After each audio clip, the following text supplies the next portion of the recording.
तो जब मलिनता आई तो ये फंसाव आने लग गया। आप इस बात को समझो कि जैसे एकदम से कोई चीज रोशनी में दूर दिखाई पड़ती, साफ दिखाई पड़ती और हल्का सा कोहरा आ जाए तो वो दिखाई तो पड़ेगा लेकिन कोहरा आ जाएगा। ऐसे ही यानी वो रही तो ताकत और वो चीजें रही तो, लेकिन उसमें पर्दा जैसा आने लग गया। तब तक समय खत्म हो गया। आ गया आपका त्रेता है। तो त्रेता जब आया तो उस समय पर लोगों ने यानी अष्टांग योग कुंडलिनियों का जगाना शुरू किया, क्योंकि 10,000 वर्ष की ही उम्र रह गई और मन कमजोर हो गया घोड़े के समान और प्राण आ गए लहू में। तो ऐसे समय पर लोगों ने योग करना शुरू किया। ये जीवात्मा शरीर को वाली शक्ति इन्हीं दोनों आंखों के बीच में बैठी।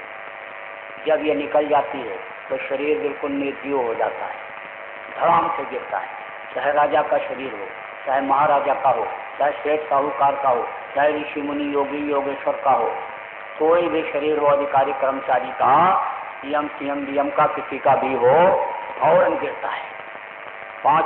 कहा गया पांचों नौबतबाज की, वो 36 रात और जब मंदिर खाली पड़ा बैठन लागे कार। तो ये जीवात्मा इन्हीं दोनों आंखों के बीच में बैठी हुई और इसका जो प्रकाश है यहाँ हृदय चक्र पर पड़ता है और यहाँ से परावर्तित होता है। यहाँ पर चक्र है, ये नीचे चक्र है, यहाँ सबसे ऊपर इधर हम कंठ चक्र, हृदय चक्र, फिर इधर नाभि चक्र और फिर इंद्रिय चक्र और फिर गुदा चक्र, पाखाने का मुकाम। तो यह चक्र जब चलते रहते हैं तो शरीर चलता रहता है। चक्र जब रुक जाते हैं तो वो स्थान शून्य हो जाता है। पिंगला पिंगला सुषुम्ना, ये 3 नाड़ियाँ और ये चक्र शरीर को चलाते हैं। तो इस चक्र के ऊपर जब ये रोशनी पड़ती है तो वहाँ से परावर्तित होती है, वापस होती है। जैसे कांच है, शीशा है और उस पर टार्च जलाओ तो वो रोशनी जो कांच के ऊपर जाती है वहाँ से वापस होकर के प्रतिबिंब बनाती है, एक कोला बनाता है, जगह बनाता है वो। उसी तरह से यहाँ से वापस होता है, परावर्तित होकर के नाभि चक्र और उसके बाद इंद्रिय चक्र, पेशाब का मुकाम और फिर गुदा चक्र पर पड़ता है। तो उसका भेदन लोगों ने शुरू किया, चक्रों का भेदन। अब जब नीचे से खिंचाव किया, अभ्यास किया, चक्रों का भेदन किया, तो देखा कि गणेश जी बैठे हुए हैं गुदा चक्र पर और इस तरह का फूल पत्ती यानी चढ़ा हुआ है, इस तरह का यानी इनकी धूप आरती हो रही है, ऐसा कपड़ा पहने सब ले किया और आगे बढ़े। इंद्रिय चक्र पर पहुंचे तो देखा सावित्री और ब्रह्मा बैठे हुए, उनको देखा, उनका दर्शन किया, उनके बारे में लिख दिया और आगे बढ़े। लक्ष्मी और विष्णु का दर्शन किया, उनके बारे में लिख दिया। शिव पार्वती का दर्शन किया हृदय चक्र पर, उनके बारे में लिख दिया। कंठ चक्र पर इन तीनों की माँ आद्या महाशक्ति जिनको कहा गया, उनका दर्शन किया, उनके बारे में लिख दिया। लेकिन कंठ चक्र तक पहुँचते 10,000 वर्ष की उम्र खत्म हो गई और आगे नहीं बढ़ पाए।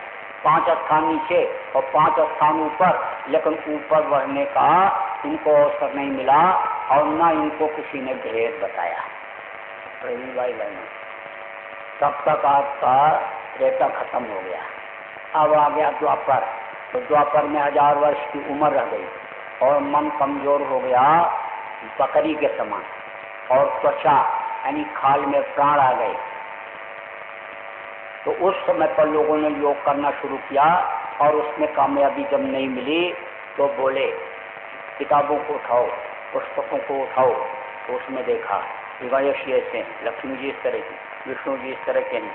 तो जगह जगह पर उनकी मूर्तियां बनाना शुरू किया लोगों ने और फिर उसी तरह का फूल पत्ती नैवेद्य जो यानी उसमें लिखा हुआ था खोज करके ला करके सामने रख करके मूर्तियों की आंखों में आंखें डाल करके लोगों ने दृष्टि की साधना शुरू किया, कंसंट्रेशन जिसको कहते हैं वो शुरू किया।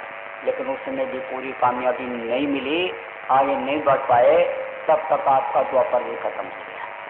फिर आ गया आपका कलयुग। तो कलयुग में बहुत मलिनता है। 100 वर्ष की उम्र बताई गई, मन कमजोर हो गया चींटी के समान और अन्य प्राण कर लिए, अन्न में प्राण आ गए। तो ऐसी स्थिति में लोगों का कलयुग में फंसना शुरू हो गया। ये अपने घर, अपने वतन, अपने मालिक के पास जाने के बजाय ये जीवात्माएं नरकों में जाने लग गई और वहाँ पर नरकों में यातना भुगतना पड़ने लग गया। मारे काटे सड़ाए गलाए चपाए जाने लगे। तब ऐसी दशा देखती हूँ। उस सतपुरुष के ही सब अंश कहा गया, ईश्वर अंश जीव अविनाशी और चेतन अमर साहब सुख राशि। परमात्मा के ही अंश जितनी भी जीवात्माएं ये हैं, इनको तकलीफ में उस मालिक ने देखा। तो ऐसी दशा देख जीवों की सतपुरुष ने की दया महान और संत रूप हुए जग में आए। सत्यलोक का पता बताऊं, सुरत शब्द का सच्चा मारक, संत मता का किया बखान और शब्द शब्द सीढ़ी रच डाला। चढ़ चढ़ पहुंचो अगम ठिकान। शब्द का भेद बताया, वो नाम बताया जिसके लिए गोस्वामी खोला नाम, जिसके लिए गोस्वामी जी ने कहा कलयुग केवल नाम अधारा और सुमिर सुमिर न उतर ही पा रहा। अब ये है कि अगर किसी को कोई चीज ऐसे दे दी जाए तो वो उसकी कीमत नहीं लगाता है, लेकिन जब उसको समझा करके बता करके यानी पाठ पढ़ाया जाता है तो वो पाठ हो जाता है और उससे उसको फायदा हो जाता है। इसीलिए गुरु महाराज अपने पहले पढ़ाई शुरू करके और आखिरी पढ़ाई एम.ए. PhD जिसको कहते हैं, तो वहाँ तक का इन्होंने कराया है। गुरु महाराज ने सबसे पहले यही कहना शुरू किया, यह मनुष्य शरीर ये किराए के मकान की तरह से, इसको एक दिन खाली कर देना पड़ेगा। यह मृत्युलोक है, इसका नाम ही मृत्युलोक है। मृत्यु माने बाहर, और लोग उसको कहते हैं जहाँ जीवों का पसारा होता है।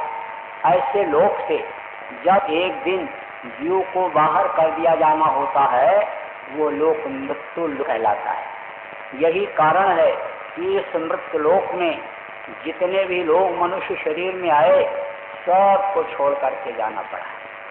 बल विक्रम वेणुदीश गए और पार्थ गए जिन बाबत थाना, गए दुर्योधन जंग जुड़े जिन 64 कोष में छत्तुरताना, बल ऐसे बलवान ये करे खरीद स्कंद लुकाना। और धरा का प्रमाण यही स्वामी, भरा सो झरा और बड़ा सो बुटाना। वेणु जैसे दानी चले गए, दधीच जैसे दानी चले गए, दुर्योधन जैसा राजा जिसकी छतरी 64 कोष में थी वो भी चला गया। एक राजा बल हुए जो रावण जैसे बलवान को भी